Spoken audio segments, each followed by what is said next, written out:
भाई देखो, एक उसूल याद रखें, किसी भी फजूल सवाल का जवाब ना दिया करें, ये सीखें।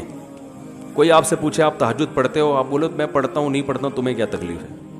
कोई आपसे पूछे कि, अब देखो मैं लतीफ़ा सुनाता हूँ, एक आदमी किसी से पूछे तुम्हारी बीवी कैसी है, खूबसूरत है बदसूरत है, उसको गुस्सा है, तो क्यों पूछ रहा है, कह रहे जनरल नॉलेज के लिए पूछ रहा हूँ।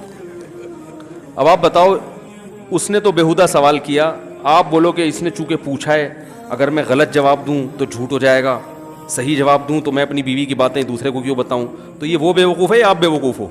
आप बेवकूफ़ हो भाई। आप बोलो भाई तुझे इससे क्या है, खूबसूरत है बदसूरत है, क्या करना है तूने? जनरल नॉलेज तेरा मसला है, मेरा मसला थोड़ी है।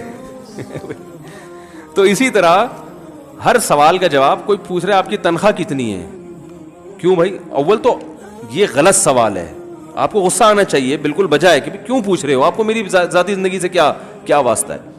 तो हर सवाल का जवाब ससुराल वाले पूछ रहे हैं ना रिश्ता देने से पहले, तो आप बताएं, उसमें छुपाना जायज़ नहीं है।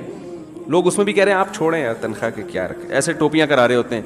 एक साहब ने रिश्ता भेजा, लड़की वालों से कहा, लड़की वाले पूछने के तनख्वाह कितनी, कह रहे तनख्वाह अल्लाह का दिया बहुत कुछ है अल्हम्दुलिल्लाह। तो वो लड़की वालों ने मुझे दरमियान में इंक्वायरी के लिए डाला, बता हमारे अपने रिश्तेदार थे ना कि इससे इंटरव्यू लो, तो तनख्वाह का पूछ रहे हैं, तो असल में अल्लाह का दिया बहुत कुछ है, असल तो दीन है। मैंने कहा असल दीन है, लेकिन हमने आपसे ये पूछा ही नहीं कि असल दीन है या दुनिया है, ये सवाल ही नहीं है हमारा।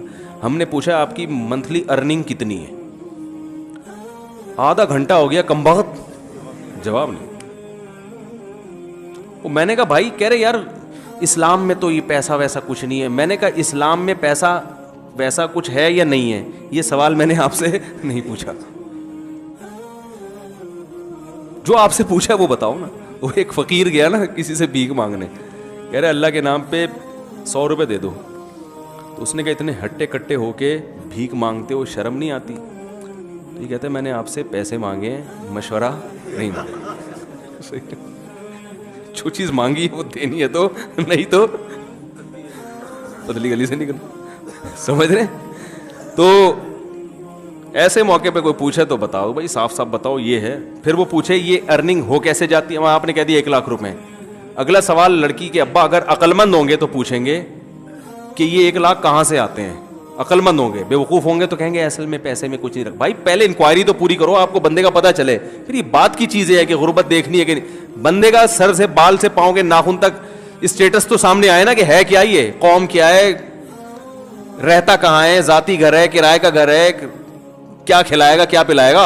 इंक्वायरी पूरी करो, फिर वो बाद में होता रहेगा। उसमें झूठ नहीं। देखो वीजा में अगर एम्बेसी में कोई झूठ पकड़ा जाए ना तो वीजा नहीं मिलता, पता है ना आपको।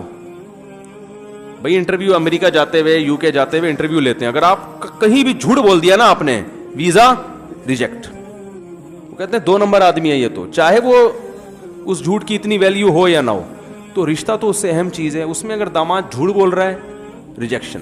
फॉरेन स्टैंप पे ना वो उसके पासपोर्ट पे आप लगा दो, ठप्पा लगा दो, कभी भी वीज़ा नहीं मिलेगा, हमारे घर का वीज़ा। गली मोहल्ले में आएगा, वो गली मोहल्ले से बाहर निकल जाएगा। तो तनख्वाह की वजह पूछें तो वजह भी बताओ भाई, ये है जी मेरे पोल्ट्री फार्म है, या मैं अंडे बेचता हूँ, या मैं, वो एक आदमी ने रिश्ता भेजा ना 2 नंबर ही कर रहा था, लड़की वालों ने पूछा आपका बेटा करता क्या, उन्होंने कहा जी लकड़ियों का बिजनेस है इसका। उन्होंने कहा लकड़ियों के तो बहुत सारे बिजनेस होते हैं, गोदरा में कोई कारपेंटर है या क्या करता है, यानी जंगलों की लकड़ियां बेचता है, क्या करता है। कहती जी आपको हमने जब बता दिया कि इसका लकड़ियों का जाती बिजनेस है, बस काफ़ी है ना, इतनी पंचायत में आपके सीआईडी वाले हैं क्या। वो लड़की के अब्बा वो चिपक गए। उन्होंने कहा भाई आप बताओ लकड़ियों का बिजनेस, क्या फर्नीचर की दुकान है, क्या करते हो। बहुत ज़्यादा इसरार किया तो पता चला कि जामे मस्जिद के बाहर मिसवाकें बेचता है। मिसवाकें बेचना कोई बुरी चीज़ नहीं है, लेकिन झूठ बोलना, भाई सीधे से बताओ मिसवाक बेचता हूँ मैं, तो इसमें क्या है, उनको देना होगा देंगे, नहीं देना होगा नहीं देंगे। तो सच बोलने वाले लोग मार्केट में